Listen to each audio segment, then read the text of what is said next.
Donc actuellement, les physiciens théoriciens travaillent sur plusieurs voies d'approche pour tenter d'unifier l'ensemble des interactions fondamentales. La théorie des cordes, on en parle beaucoup, mais ce n'est pas la seule.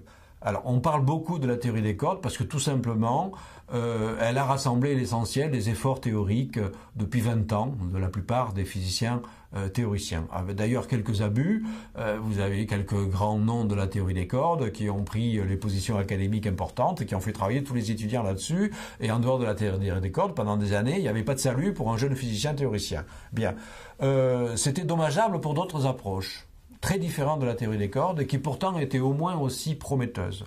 Alors moi, je partage l'avis de certains de mes amis et collègues sur le fait que finalement, au bout de 25 ou 30 ans de travail sur la théorie des cordes, on n'a pas tellement progressé.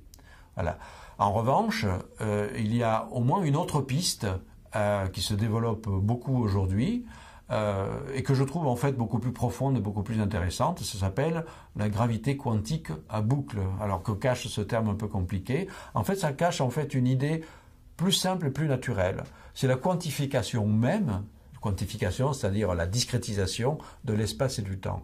C'est une idée qui a en fait, donc ça tente effectivement, vous savez qu'en mécanique quantique, physique de l'infiniment petit, il y a des grandeurs qui normalement dans la physique classique sont continues, comme l'énergie, etc., qui, en physique quantique, ces grandeurs ne peuvent pas être divisibles à l'infini. Donc il y a des quanta, des quantités minimum de ces grandeurs-là. Bon, c'est ça la physique quantique.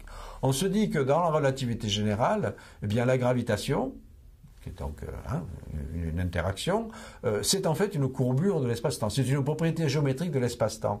Donc si vous voulez quantifier les gravitations, ben donc il faut quantifier l'espace et le temps. Quantifier l'espace et le temps, ça veut dire quoi? Ben, considérer qu'il y a des unités élémentaires d'espace et des unités élémentaires de temps, c'est-à-dire des atomes d'espace et des atomes de temps.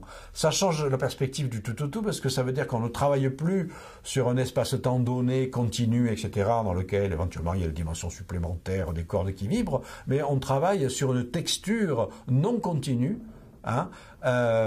qui serait donc des grains d'espace interagissant et par petits sauts avec des grains de temps. Voilà.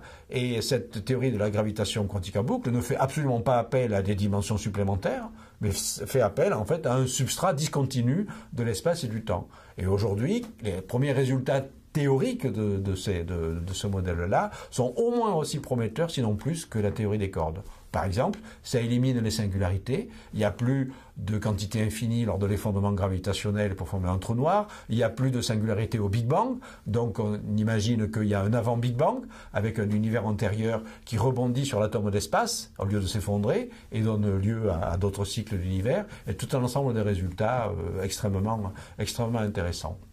Voilà donc une autre approche alternative à la théorie des cordes qui, je pense, aujourd'hui est en train de prendre réellement de la hauteur et peut-être, je pense que ça, dans quelques années, ça supplantera peut-être la théorie des cordes.